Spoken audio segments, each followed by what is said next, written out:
नमस्कार दोस्तों, मैं ओम प्रकाश अवसर आप सबका हार्दिक अभिनंदन करता हूं अपने YouTube चैनल पर। इस वक्त मैं खड़ा हूं, ये छत्तीसगढ़ के धमतरी जिले का पशु प्रजनन केंद्र है। जिले का पशु प्रजनन केंद्र है और हमारे साथ जो पशु चिकित्सक डॉक्टर है, नाम पूछ देता हूँ मैं, क्या नाम है? डॉक्टर सीमा कृपलानी। सीमा कृपलानी जी हमारे साथ हैं और ये प्रयोगशाला है। और प्रयोगशाला में किस तरीके से डिवार्मिंग क्या टेस्ट किया जाता है डिवार्मिंग के लिए, यही ना? डिवार्मिंग के अलावा अन्य बीमारियों के लिए भी हम जैसे नहीं, अभी इस वीडियो पर हम डिवार्मिंग ही कवर करेंगे। तो डिवार्मिंग के लिए जो टेस्टिंग होती है कि उसमें कौन से परजीवी है टेस्ट करते हैं और किन किन परिस्थितियों में कैसे कैसे डिवार्मिंग करना है और प्रेग्नेंट बकरी को देना है, गाय को देना है कि नहीं देना है, कब देना है, इस विषय पर हम डिटेल के बाद साथ मैडम के साथ बात करेंगे। तो चलिए बात करते हैं, डिवार्मिंग को डिटेल से समझते हैं। लेकिन उससे पहले कहूँगा, अगर आपने अभी तक हमारे चैनल को सब्सक्राइब नहीं किया है तो फटाफट सब्सक्राइब कर लें। तरीके ये हैं कि ये जो वीडियो चल रही है, वीडियो के निचले हिस्से पे लाल रंग पे सब्सक्राइब का बटन है, तो वहाँ जाकर क्लिक कर दें। बाजू पे बेल आइकन है तो वहाँ पर उंगली रख दें। इससे हो गए आइंदा जब भी वीडियो पोस्ट होगी तो आपको नोटिफिकेशन मिल सकेगी, जानकारी मिल सकेगी। इसी के साथ अगर आप ज्वाइन करते हैं तो हमारे साथ संबंध आपके और ज़्यादा प्रगाढ़ हो सकेंगे। तो चलिए बात करते हैं, डिवार्मिंग के बारे में समझते हैं डिटेल के साथ। हम अलग अलग फील्ड जैसे हम जाते हैं या जो भी हमारा काम है तो उसका हम एक छोटा सा पिक्टोरियल फॉर्म में हमने इसको डिस्प्ले किया है। अच्छा। जैसे कि ये कृमि का इसमें पिक्चर है। यहाँ पे ये कृमि बैठा हुआ है। ये ब्लड का पिक्चर है जो हमने ब्लड स्लाइड बनाई थी। अच्छा। उसमें से ये कृमि निकला। अब कृमि जब ब्लड में आ जाता है तो ये ब्लड के माध्यम से जो फेफड़े होते हैं या फिर दिल, वहाँ जाके ये बैठ जाता है और वहाँ पे बहुत तेज़ी से मल्टीप्लाई करता है, जिसके कारण फिर जानवर में क्या डेथ हो जाती है। अच्छा। तो ये हमको मिला तो इसके बाद इसका बीमारी का हमने इलाज किया और फिर जानवर स्वस्थ हो गया। तो वैसा ही है, जैसे हम गौशाला का भी जाते हैं, गौशाला का भी हम लोग रेगुलर विजिट करते हैं। उसके अलावा हम जैसे कहीं पे शिविर लग रहा है तो हम, क्योंकि ये क्या प्रयोगशाला है तो हमारा ये दायित्व है कि जिले में जितने भी जगह जहाँ तक हम जा सकें, जितना भी पहुँच के और पहुँच के बाहर भी हो, उन सभी इलाकों में जहाँ पे शिविर होता है या छोटे छोटे गाँव जहाँ जहाँ पे हमको लगता है कि कहीं बीमारी का उद्भेद हो रहा है, तो वहाँ जाके हम जानवरों का एक निरीक्षण करते हैं और रैंडमली कुछ जानवरों को हम लोग सैम्पलिंग कर लेते हैं। और वो सैम्पलिंग लाके हम यहाँ पे चेक करते हैं कि उस पर्टिकुलर हर्ड में या उस पर्टिकुलर गांव में कुछ बीमारी तो नहीं आ गई है। तो ये उसी का है। जैसे अब ये एक स्ट्रेस इनक्लूजन, अभी एक हमारी गवर्नमेंट की बहुत ही महत्वाकांक्षा योजना चल रही है जिसमें हम लोग जानवरों को अपग्रेड कर रहे हैं। जैसे हमारे देसी जानवर हम जानते हैं कि उनमें दूध उत्पादन बहुत कम होता है और उनका यानी साइज़ भी बहुत छोटी होती है, दूध उत्पादन भी कम करती है। तो हम उन जानवरों को अच्छी हाइब्रिड की जो एनिमल्स होते हैं, जैसे गिर हो गया, साहिवाल हो गई, ये अच्छा दूध उत्पादन वाली ब्रीड्स होती है हमारी, तो हम उन जानवरों में उस तरीके का सीमेन को यूज़ करते हैं जिससे उनके जो नेक्स्ट जनरेशन के बच्चे आएंगे तो वो थोड़े अच्छे अपग्रेडेड होकर आएंगे। तो वो स्ट्रेस इनक्लूजन का काम है जिसमें हम लोग हार्मोनल इंजेक्शन लगा के एक पूरा प्रोटोकॉल है जिसमें हम लोग 2 हार्मोन्स को यूज़ करते हैं। उसके बाद हम लोग उसमें AI करते हैं, कृत्रिम गर्भाधान। और उसके बाद वो जब एनिमल प्रेग्नेंट होता है उसके बाद जब भी उसका जो बच्चा आता है 9 महीने के बाद, तो वो बच्चा अपग्रेडेड हो गया था। तो ये स्ट्रेस इनक्लूजन का काम है। इसके अलावा हम लोग जैसे यहाँ AVFOs जो होते हैं हमारे यहाँ, फील्ड स्टाफ पैरावेट्स होते हैं, उनकी ट्रेनिंग वगैरह भी होती है, एक तरीके से इंटर्नशिप आप समझ लीजिए। तो वो यहाँ पे रोटेशन के लिए आते हैं और फील्ड में कुछ सीखते हैं। तो जब यहाँ आए थे तो उनका भी कुछ हमने ट्रेनिंग वगैरह किया, तो उसकी पिक्स है। ये जो है कि ये कृमि है, इसको एम्फिस्टोम बोलते हैं। ये एक तरीके से फ्लूक होता है। और ये आपका जो कैटल जो होता है यानी भैंस या गाय जो होता है, इसमें 4 स्टमक होता है ना, 4 पेट होता है, हम लोग ये जानते हैं। तो उसके एक पेट के एक हिस्से में ये कृमि भर जाता है। तो इसके कारण भी, क्योंकि अब ये कृमि है बहुत तेज़ी से ये मल्टीप्लाई करता है, तो वो पूरा उसका रक्त और जो खाना है वो खा लेता है। तो उसके कारण जानवर बहुत कमज़ोर हो जाता है और धीरे से उसकी डेथ हो जाती है। तो ये सब ये पोस्टमार्टम के बाद हमें पता चला था, क्योंकि हम कहीं गए हुए थे, वहाँ पे अचानक से जानवर गिरा और मर गया। तो हमें समझ में नहीं आया कि स्वस्थ दिख रहा था, शरीर ऊपर से ठीक दिख रहा था, अचानक से उसकी मृत्यु कैसे हुई। तो जब उसको पोस्टमार्टम किया गया तो हमें ये उसके अंदर कृमि मिला, जिसको एम्फिस्टोम बोलते हैं। तो ये बकरियों में भी होता है कि नहीं होता है कृमि? ये जितनी आपकी जो 4 पैर वाले जितने हमारे जानवर हैं, बकरी हो गए, आपके कैटल हो गया, भैंस हो गया, उसके अलावा पिग्स हो गए, इन सब में, पिग्स में तो नहीं, जिसमें 4 पेट होता है ना, उन सब में ये मिलता है। एम्फिस्टोम फ्लूक्स सब में मिलता है। तो ये इससे निजात का उपाय कुछ इसका एल्बेंडाजोल का एक टैबलेट होता है या फिर सॉल्यूशन होता है। तो ये अच्छा, वो जो डिवार्मिंग का डिवार्मिंग, जी, ये देखिए, जैसे कि ये हमने जो फीकल एग्जामिनेशन किया था, तो ये फीकल एग्जामिनेशन में ये एम्फिस्टोम का ही अंडा है ये। अच्छा, ये अंडा है। तो जो अंडा है वो हमें जो उसका स्टूल रहता है, जो गोबर वगैरह जो निकलता है, उसमें हम इसकी जांच करते हैं।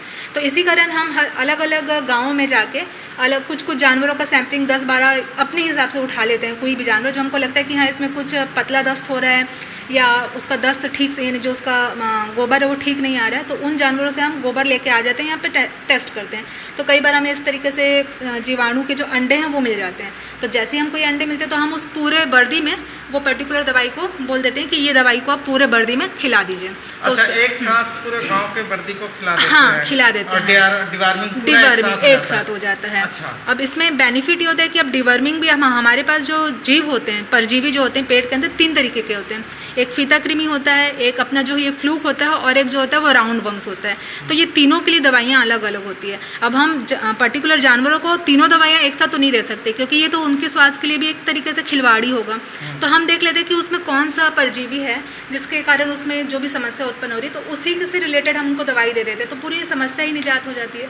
तो इस कारण हम अलग अलग गाँव में जाके पूरा टेस्टिंग करते हैं। एक चीज़ मैं समझना चाहूँगा, हाँ, जैसे कोई बकरी पालने वाला है, ठीक है, अब उसको फर्स्ट टाइम डिवार्मिंग करनी है, हाँ, तो वो कौन सी दवाई यूज़ करे फर्स्ट टाइम के लिए? पहले तो वो अपना पूरी बर्दी का या 2-4 जानवरों का सैम्पलिंग भिजवा दें, और फिर अच्छा, हम टेस्ट कर लेते हैं। तरीका ये है कि पहले सैम्पलिंग कर लें, क्योंकि वो बेस्ट है। उसको हम कर लेते हैं, उसके बाद फिर जो भी उसका उसमें लगता है कि हमको ये परजीवी मिला है, उस हिसाब से हम उनको दवाइयाँ खिला देते हैं। अदरवाइज एल्बेंडाजोल जो रहता है वो हम लोग फर्स्ट स्टेप में स्टार्ट कर देते हैं। अच्छा। किसी भी हर्ड में एल्बेंडाजोल हम लोग नॉर्मली दे देते हैं। तो कितने महीने में तकरीबन करनी चाहिए डिवार्मिंग? डिवर्मिंग आप जैसे लगभग 40-45 दिन के बाद हम लोग स्टार्ट कर देते हैं।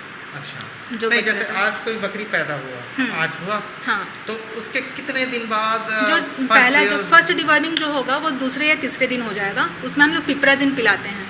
अच्छा, पिप्राजिन बच्चे को पिलाते हैं, क्योंकि कुछ जीवाणु ऐसे होते हैं जो माँ के माध्यम से बच्चे में आते हैं, तो हम दूसरे या तीसरे दिन ही उस बच्चे को पिप्राजिन पिला देते हैं। अच्छा, ये हम कैटल में भी करते हैं, ये सेम हम बफेलो में भी करते हैं। अच्छा, और बकरियों में भी यही हाँ, कर सकते हैं? बकरियों में भी ये चीज़ कर सकते हैं। अच्छा। और उसके बाद फिर हम एल्बेंडाजोल बाद में जिस हिसाब से भी लगता है उस हिसाब से हम एल्बेंडाजोल देते तो हैं। कितने दिन में करना चाहिए एक नॉर्मली जैसे आप करें, किसान है, हाँ, समझता है, तो वो कितने दिन में करे डिवार्मिंग? हर 3 महीने में डिवॉर्मिंग कर लेना चाहिए। हर 3 महीने में डिवॉर्मिंग, जी, क्योंकि पशु क्या होता है, नदी नाले में जाते हैं पानी पीने और घास वगैरह चरने जाते हैं, और जो ये जीवाणु होते हैं ना, इनका जो लाइफ साइकिल होता है वो पानी और घास में ही चलता है। पानी के माध्यम में या घूमेंगे, या तो वो उसमें अंडे के माध्यम से आ जाएंगे, या तो वो खुद जो इसका एक लार्वल स्टेज होता है उस माध्यम से वो शरीर में आते हैं, और वो मुंह के माध्यम से ही जाता है।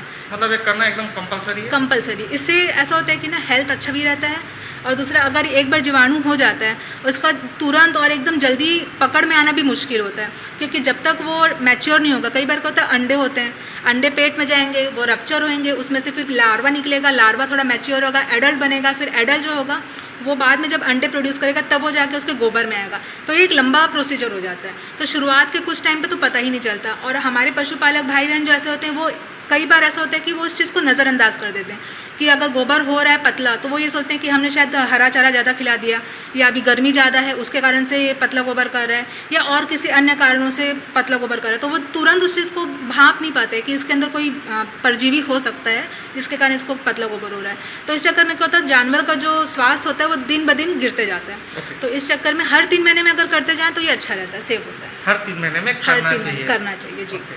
और जैसे बछड़े हो गए, उनका भी वही प्रोसेस है, हर 3 महीने पे करना है सभी जानवरों में। और जो कोई प्रेग्नेंट है उसको डिवार्मिंग की दवाई देनी है कि नहीं देनी है? उसको भी देना है, लेकिन उसमें हम दवाई दूसरी देते हैं। एक सेफ होता है फेनबेंडाजोल करके। एल्बेंडाजोल से जनरली क्या अबॉर्शन हो जाता है, हम उसमें फेनबेंडाजोल देते हैं, तो वो सेफ होता है प्रेगनेंसी में भी, और वो दोनों के लिए, माँ के लिए भी अच्छा होता है, क्योंकि जैसे मैंने बताया कुछ परजीवी होते हैं जो माँ के माध्यम से बछड़ों में चले जाते हैं, पेट के ही अंदर, गर्भावस्था में ही पेट से ही वो अंदर चले जाते हैं।